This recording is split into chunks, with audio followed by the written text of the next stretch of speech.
A Ele a honra, a glória, o louvor. A Ele estas palmas, pois é o único digno, o único merecedor em recebê-las. Receba, pois são tuas. Graças a Deus. Antes de eu entrar na palavra, eu vou te ensinar uma coisa importante hoje.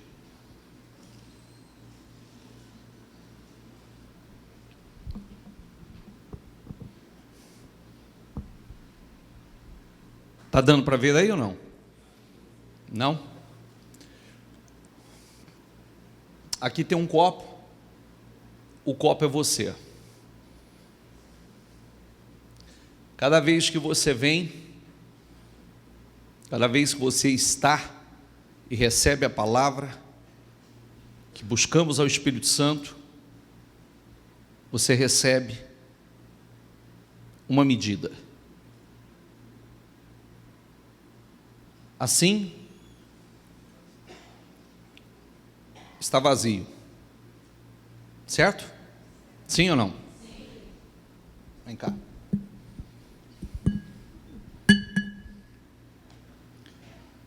Você vem numa reunião,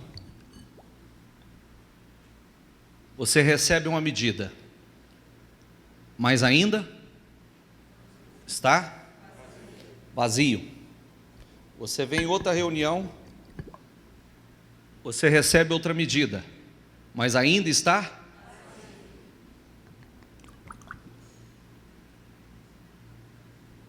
se enchendo.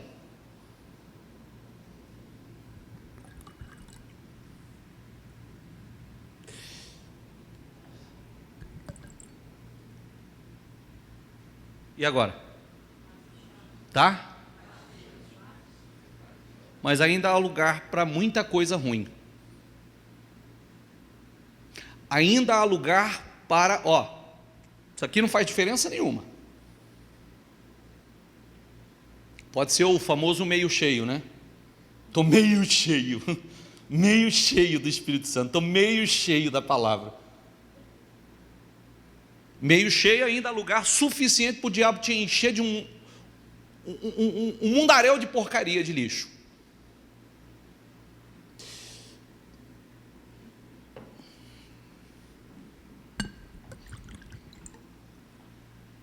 Está melhorando. Vem cá, Rodrigo.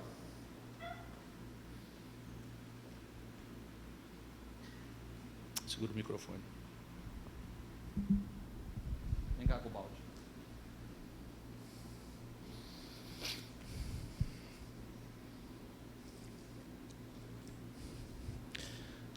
Agora está cheio. Certo? Quando está cheio, se o diabo tentar jogar alguma coisa aqui, vai cair para fora, porque está cheio. Se o diabo tentar jogar aqui alguma imundícia, vai transbordar, vai cair para fora, porque já está cheio. Se você continua enchendo,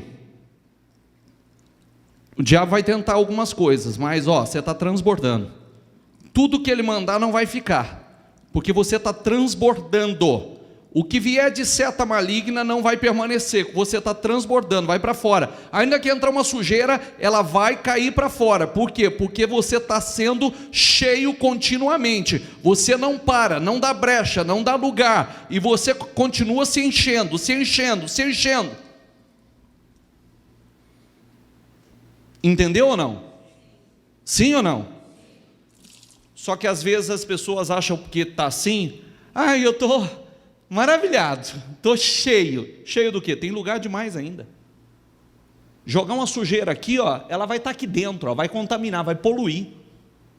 Porque cheio não é transbordando. Aqui sim, se jogar alguma coisa, e principalmente se estiver enchendo, se tiver, pode jogar qualquer coisa aqui, vai cair para fora. Isso é o que acontece. Isso é o que acontece com as pessoas. Por isso, que se você não estiver totalmente cheio, o diabo ainda tem lugar para te encher de uma série de coisas que você não gostaria de estar vivendo, que não gostaria que estivesse dentro de você. Se nós não estiver transbordando do Espírito Santo, cheio de Deus, pode estar cheio, um pouquinho cheio de Deus, mas cheio de mágoa, um pouquinho cheio de Deus, mas cheio de ódio, um pouquinho cheio de Deus, mas cheio de incredulidade, um pouquinho cheio de Deus, mas... Entendeu? Por isso que você tem que se encher. Por isso que você tem que se encher. É isso que acontece com a gente.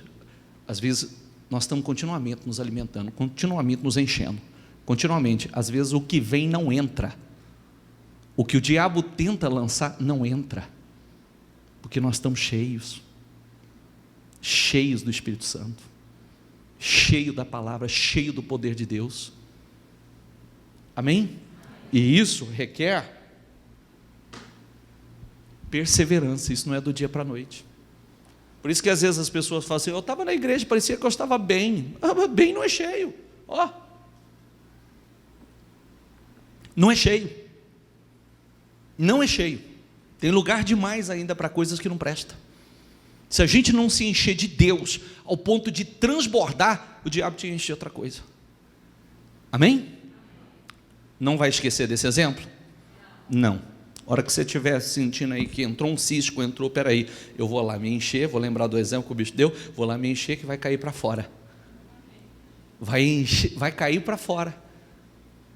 Entendeu? Vai sair de dentro de mim. Vai sair de dentro aquilo que não deve estar. Eu disse que bom você estar aqui porque a mensagem é linda. Se você não entender agora, você não entende mais também. Vamos lá. Não, bispo, fala isso não, que se não entender eu desanimo. Não, você vai entender. Diga comigo: muitos são os planos no coração do homem, mas o que prevalece é o propósito do Senhor. Muitos são os planos no coração do homem, mas o que prevalece é o propósito do Senhor. Então não adianta fazer planos se não estiver no propósito, porque todos os planos são frustrados. Por isso tem muita gente frustrada. Todos os planos estão sendo frustrados porque os seus planos é menor do que o propósito. Os seus planos é menos poderoso do que o propósito. Então o que prevalece é o propósito. Primeiro, antes de mais nada, eu preciso saber qual é o propósito. Eu preciso estar no propósito, porque planos fora do propósito são frustrados. Ok? Diga mais uma vez comigo: muitos são os planos no coração do homem.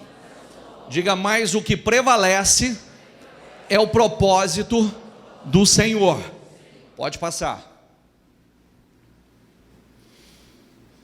Diga comigo: onde não há visão, o que está escrito?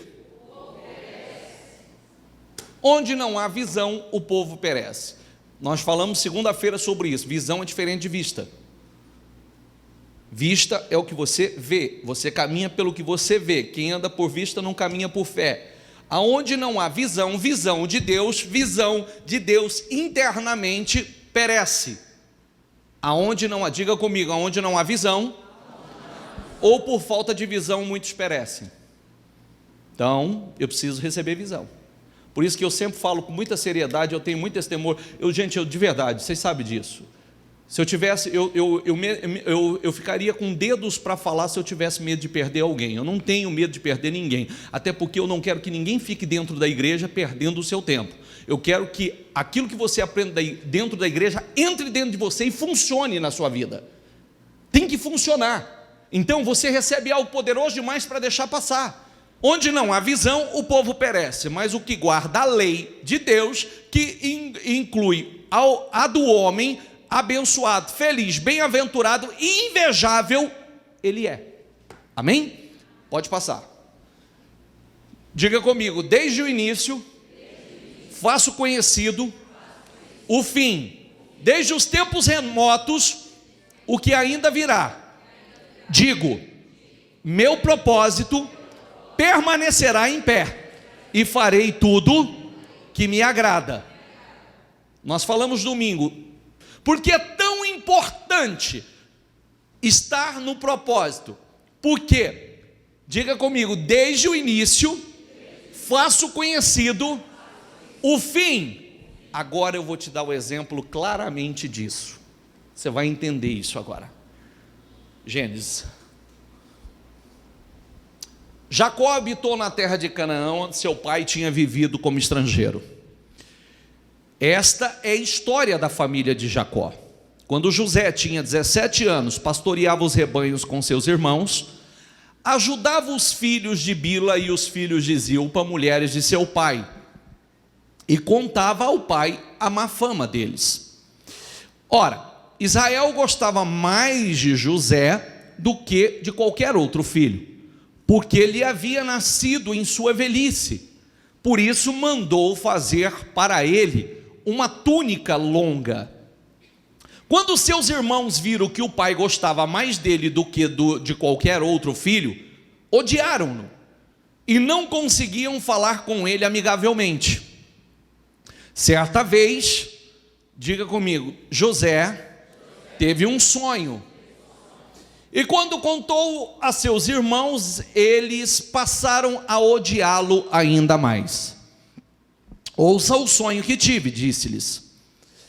Estávamos amarrando um feixe de trigo no campo, quando o meu feixe se levantou e ficou em pé. E os seus feixes se ajuntaram ao redor do meu e se curvaram diante dele. Seus irmãos lhe disseram, então você vai reinar sobre nós? Quer dizer que vai nos governar.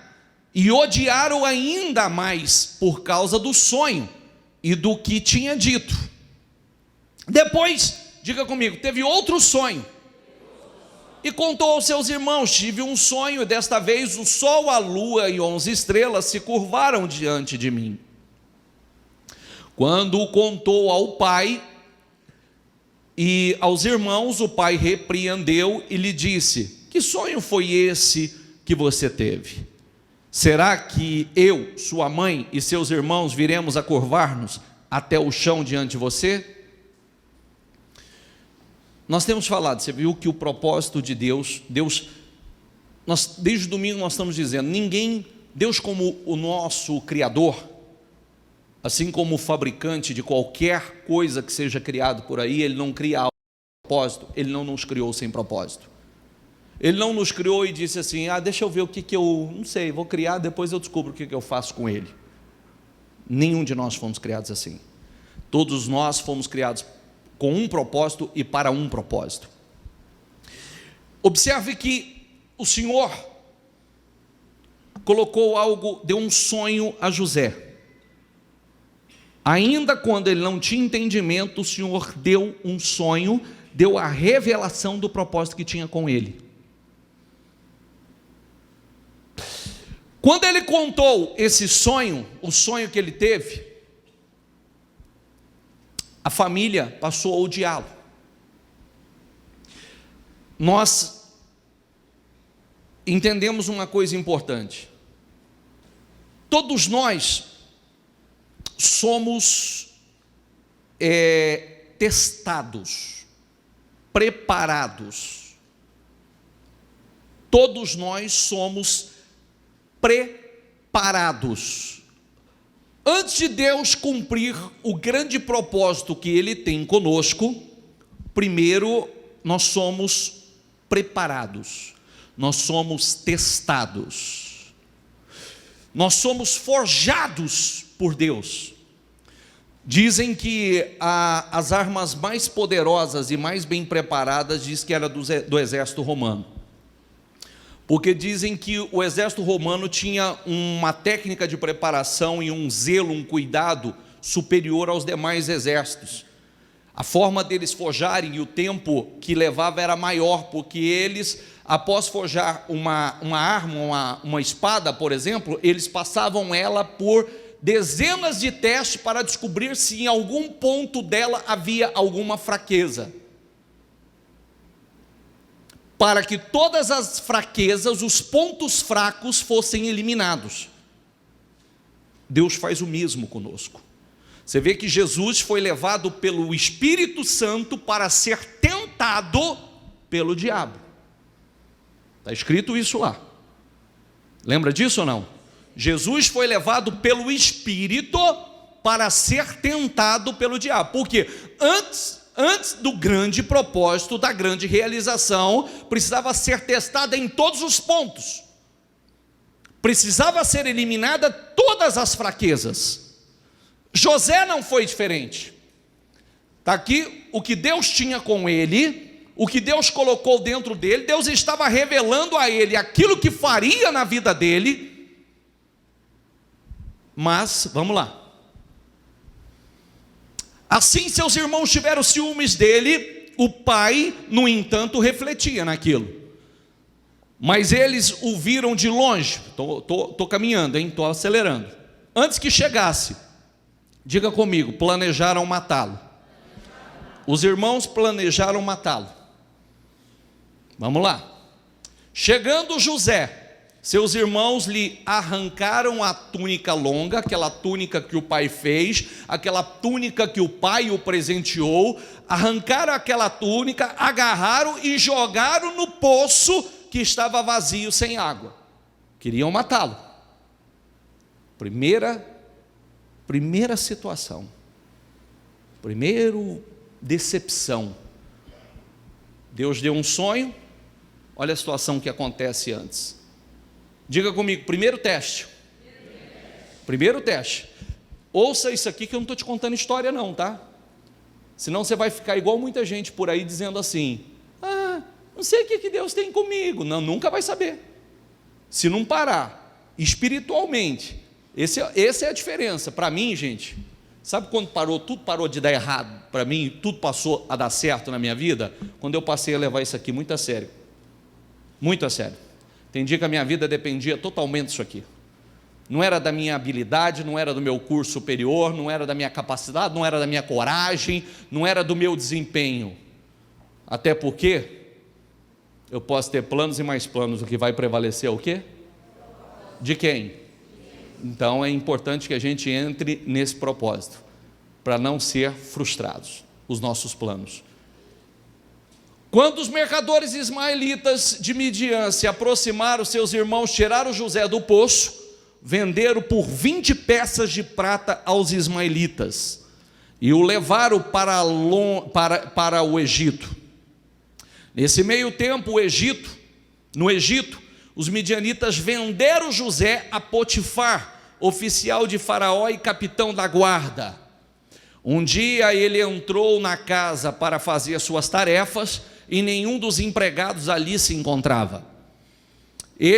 Ela o agarrou, a mulher de Potifar se interessou por ele, parecia que a vida dele estava, depois de tantas situações, depois de ser lançado no fundo do poço, os irmãos tentar matá-lo, aí vende ele como escravo, leva ele chega no Egito, é vendido novamente como escravo, aí começa a trabalhar para um homem importante. O homem viu que tinha algo diferente nele, colocou todo o seu patrimônio sob a administração de José, mas José era um cara bonito, um cara de boa aparência. A mulher de Potifar se interessou por ele e quis se relacionar com ele.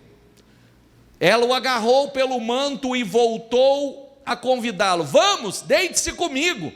Mas, diga comigo, ele fugiu da casa, deixando o manto na mão dela. Olha o que aconteceu. Ela inventou uma mentira, disse que ele tentou agarrá-la, que ele tentou violentá-la, e ele foi injustiçado, e como diz o texto aqui, mandou buscar José e lançou-o na prisão em que eram postos os prisioneiros do rei. José ficou, diga comigo, na prisão. Mais um teste.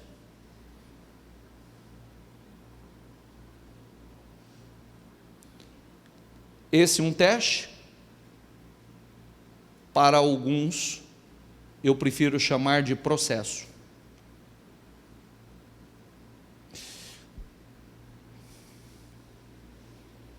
É importante que você entenda isso, porque aquilo que a gente acha que está acontecendo tudo de errado na vida da gente, antes de Deus realizar as coisas grandes que Ele colocou dentro de nós, os sonhos grandes que Ele colocou dentro de nós somos testados em tudo.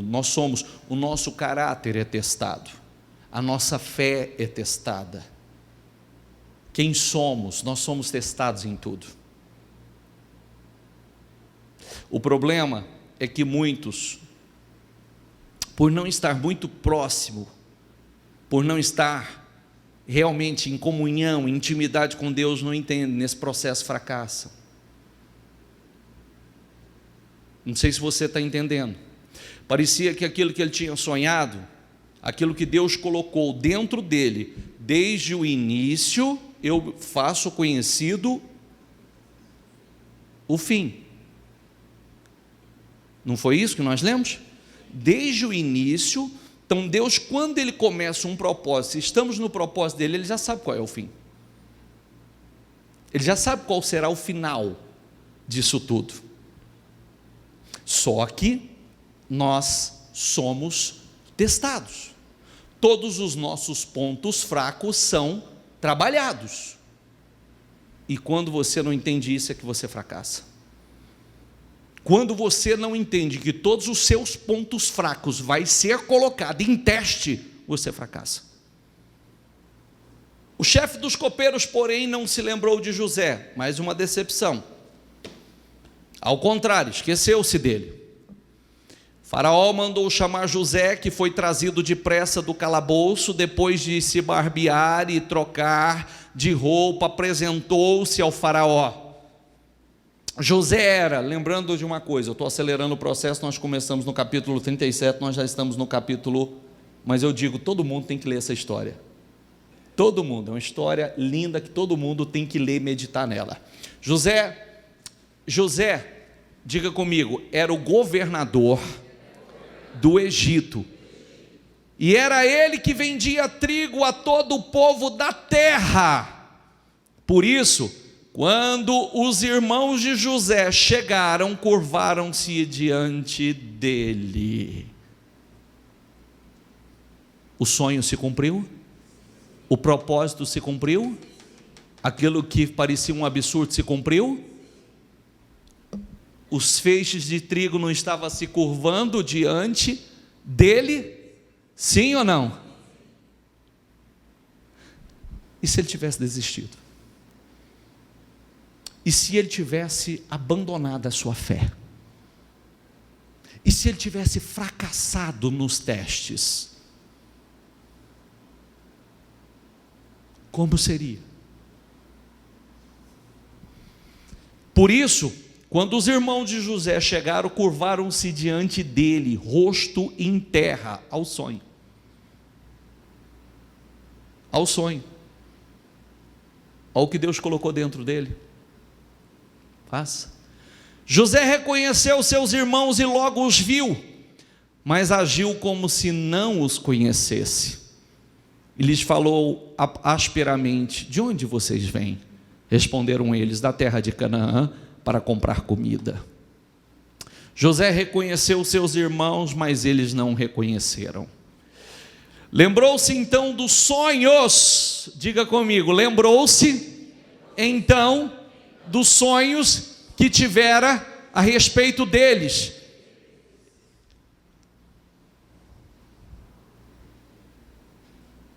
Quando ele sonhou, quando Deus deu a ele aquele sonho, Deus estava mostrando o que faria na vida dele.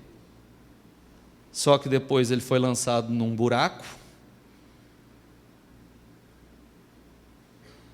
vendido como escravo, levado para uma terra distante contra a vontade dele, porque ele jamais iria por conta própria para o Egito, vendido como escravo no Egito. A mulher de Potifar tenta seduzi-lo. Ele, por fé, jamais faria isso com meu Deus e com meu Senhor. Foi parar na prisão.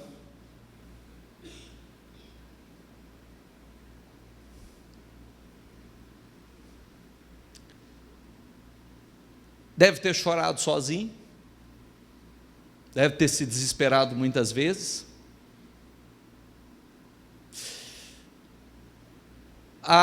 O período da prisão foi um período que ele esteve ainda mais separado e em comunhão com Deus, porque dentro da prisão Deus deu a ele visões e revelações importantes.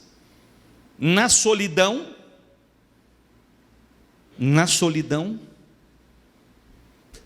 foi tirado da prisão e colocado como o homem mais importante, não do Egito, mas da face da terra, porque a terra vinha comprar alimento com ele. Por quê? Porque Deus deu a visão como vencer o tempo de crise que viria. Diga comigo, lembrou-se então dos sonhos que tivera. Parecia que aquele sonho tinha sido algum sonho bobo. Por isso que você nunca pode ignorar aquilo que Deus coloca dentro de você. Nunca, nunca. Você não foi criado sem propósito. O problema é que muitos saem do propósito. Você não foi criado, não sei o que eu vou fazer com essa peça aqui. Não sei o que eu vou fazer com ele. Depois descubro, acho uma finalidade, coloca ele aí para tapar algum buraco. Será que foi para isso que Deus criou? Sim ou não? Só que planos, estratégias, planos e mais planos, fora do propósito, não vai dar em nada. É por isso que tanta gente está frustrada. Quando nós confiamos e nos achegamos cada vez mais a Deus, é isso. Você está entendendo? O que eu estou tentando mostrar a você? É que Deus fez conhecido o fim desde o início. Não foi isso que nós lemos? Quando ele diz, eu não sou como os demais deuses que existem por aí. Eu faço conhecido o início desde o fim desde o início. Deus mostrou a ele como seria o fim dele. Deus mostrou a ele que, se ele estivesse em Deus, qual seria o final? O processo foi doloroso, o processo foi desesperador. Só que ninguém pode ser colocado numa posição de destaque se primeiro não for preparado. Nós somos, quando os ferreiros do exército romano forjava e passava aquela espada por todos os testes,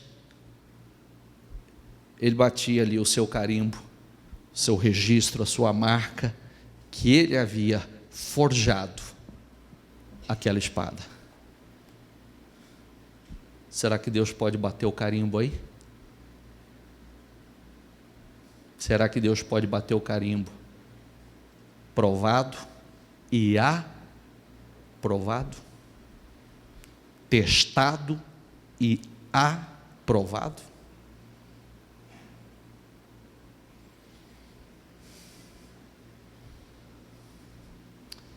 Vocês são espiões, vieram para ver de onde a nossa terra está, desprotegida. Eles responderam, teu servo, nosso pai, ainda vive e passa bem, e se curvaram para prestar-lhe honra. Assim partiram do Egito e voltaram a seu pai na terra de Canaã. Seu pai achou que ele estava morto, porque os irmãos mentiram que ele estava morto. E lhe deram a notícia, José ainda está vivo. Na verdade, ele é o governador de todo o Egito. Eu imagino, olha, chega a arrepiar. Pensou o pai que chorou tanto a falta desse filho, porque eles falavam que uma fera havia destruído, matado José. Aí eles voltam e trazem essa notícia, José ainda está vivo. Na verdade, ele é o governador de todo o Egito. O coração de Jacó quase parou. O coração de Jacó quase parou, não podia acreditar neles. Mas quando relataram tudo o que José lhe dissera, vendo Jacó, seu pai, as carruagens que José enviara para buscá-lo, seu espírito reviveu. Israel disse, basta, meu filho ainda está vivo, irei vê-lo antes que eu morra. Israel disse a José, nunca pensei que veria a sua face novamente, e agora Deus me concede ver também os seus filhos. Vendo os irmãos de José que seu pai havia morrido, isso nós estamos passando, já estou lá nos 50. disseram: se José tiver rancor contra nós e resolver retribuir todo o mal que lhe causamos, então mandaram um recado a José dizendo: antes de morrer, o teu pai nos ordenou que te disséssemos o seguinte: peço-lhe que perdoe os erros e os pecados de seus irmãos que o trataram com tanta maldade. Agora, pois, perdoe os pecados dos servos do Deus do teu pai. Quando recebeu o recado, José chorou. Depois vieram seus irmãos e prostraram-se diante dele e disseram: aqui estamos, somos teus escravos. José, porém, lhe disse: diga comigo, não tenha medo. Estaria eu no lugar de Deus? Olha essa frase agora, diga: vocês planejaram o mal contra mim, mas Deus o tornou em bem, para que hoje fosse preservada a vida de muitos. Olha, ele entendeu que por trás de toda aquela situação, por trás de toda aquela injustiça que ele viveu, tinha um propósito maior. Vocês bem que tentaram me fazer mal, mas Deus tinha um propósito nisso. Deus tornou em bem, Deus converteu em bem. E mais, olha o que ele diz. Passa, por favor. Por isso, não tenha medo. Diga comigo: eu sustentarei vocês e seus filhos. E assim os tranquilizou e lhes falou amavelmente. Amém? Olha, se essa palavra não mexer com você, você me perdoe. Se não mexer com você, você vai realmente viver um dia após o outro. Me perdoe. Porque se você não entender o que Deus está tentando mostrar, porque muitos acham que a vida está sendo injustiçada, muitos acham que Deus não tem propósito, que Deus não tem cuidado. Se você não entender como Deus trabalha, nós podemos estar passando pelo mesmo processo de José. Você tem sonhos, teve sonhos grandes, almejou coisas grandes e a sua vida foi numa outra direção. Não quer dizer que ela está indo numa outra direção, quer dizer que você está sendo testado, você está sendo preparado, você está sendo forjado. Todos os pontos fracos que você tem está sendo trabalhado para algo maior. E se você não passar por isso, vai continuar fraquezas e mais fraquezas, pontos fracos e mais pontos fracos, e Deus não pode te colocar no lugar elevado de honra, de glória que Ele deseja fazer. Primeiro nós somos testados, primeiro nós somos forjados, depois honrados. Está entendendo? Amém? Isso é muito forte, gente. Às vezes a gente não entende muita coisa. Não quer passar por algumas coisas. Mas como vamos reagir em cada situação vai fazer toda a diferença. Vai determinar se o propósito vai ser cumprido ou se Deus não pode cumprir o propósito. Entende o que eu quero dizer?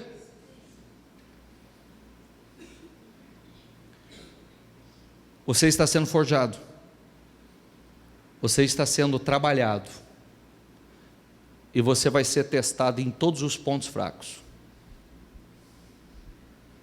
todos. Deus quer colocar o carimbo, provado e aprovado, arma poderosa. Jesus foi levado pelo Espírito para ser tentado pelo diabo. Ele tinha que ser testado. José foi testado. Ele foi preparado para algo glorioso. Tinha um propósito. E o propósito era muito grande. Volta o versículo anterior.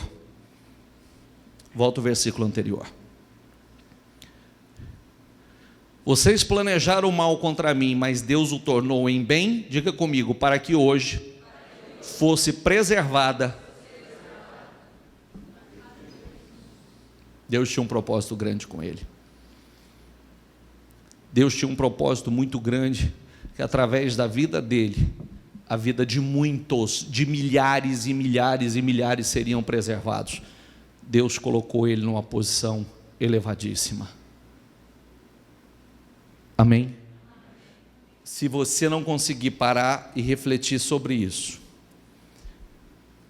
grave esse versículo, deixe ele registrado e escrito aí no seu coração. Muitos são os planos do homem, mas o que prevalece, o que permanece é o propósito. Muitos. Eu sempre, quem ouviu um pouco da minha história aqui no domingo, quem ouviu um pouco da minha história aqui no domingo, da parte boa, eu estava me lembrando, quando eu vim para cá, eu vim chorando. Quando eu vim para cá, eu vim num caminhão de mudança, eu com a minha mãe, e só chorava dentro do caminhão de mudança. Só chorava. Largando minha família destruída, patrimônio, aquilo tudo que nós falamos no domingo aqui, fazendas, avião, tudo foi-se embora, minha mãe separada do meu pai, e eu vindo para minha mãe, para uma terra desconhecida, para uma terra estranha, chorando dentro da cabine de um caminhão, chorando a viagem inteira, e achando que a minha vida tinha terminado, achando que ali era o fim. Eu não entendia o que Deus tinha, eu não entendia o propósito de Deus. Hoje, fui provado, fui testado, das mais diversas formas, e certamente Deus encontrou, fui aprovado para poder estar aqui, estar na posição que me encontro, e certamente eu tenho comigo que é só o começo que Deus tem comigo. Tenho comigo isso, que eu estou só no começo da minha caminhada, mas quando eu cheguei aqui, eu vim no caminhão, viajei com a minha mãe, chorando no caminhão de mudança junto com o motorista, com uma terra que eu não conhecia, para morar numa casa de 4 cômodos de fundo, miserável, e certamente eu estava passando pelo mesmo processo que José estava passando. Tantas coisas, tantos testes, mas ao invés de me amargar e me revoltar, fiz, mesmo sem conhecer a história, fiz como José, me aproximei de Deus, me acheguei a Deus. Amém? E certamente, tudo começa numa medida. Tudo começa numa medida. José primeiro, ele administrou o patrimônio de Potifar. Depois foi lançado na prisão, ele administrou a prisão. Depois de administrar a prisão, ele estava administrando o Egito. Você entendeu ou não? Primeiro, ele administrou o patrimônio de Potifar. Puxaram o tapete, ele permaneceu. Foi lançado na prisão. Depois ele estava administrando a prisão. A Bíblia diz que Deus era com ele em cada um desses processos. E sendo provado sua integridade, sua fidelidade, sua fé, sua comunhão com Deus, e foi tirado do Egito da prisão para, eu diria que não é governador do Egito, o homem mais importante do mundo na sua época. Eu já fui no Egito umas 10 vezes. Se você falar de José no Egito, José é reverenciado. no Egito até o dia de hoje. Até o dia de hoje. Até o dia de hoje. Vocês planejaram o mal contra mim. Tenho sentimento de vocês, não tenho ódio de vocês, não tenho mágoa. Deus o tornou em bem. Tinha um propósito nisso, para que hoje fosse preservado a vida de muitos. Deus tinha uma obra nisso. Mas, por isso, não tenha medo. Eu sustentarei vocês e seus filhos. E assim tranquilizou. E lhes falou, ele podia estar aqui, pronto, falou, vou matar um por um. O que eu passei por causa de vocês, seus desgraçados. Podia ou não podia? Sim ou não? Podia estar aqui, o que eu passei por causa de vocês, eu vou matar um por um. Não tenha medo, volta. Aliás, olha aqui. Mas Deus me enviou à frente de vocês, para lhes preservar um remanescente nesta terra, e para salvar-lhes a vida com grande livramento. Tinha um propósito nisso tudo. Ele entendeu que tinha um propósito nisso tudo. Quem está entendendo, por favor? Fique em pé, por favor.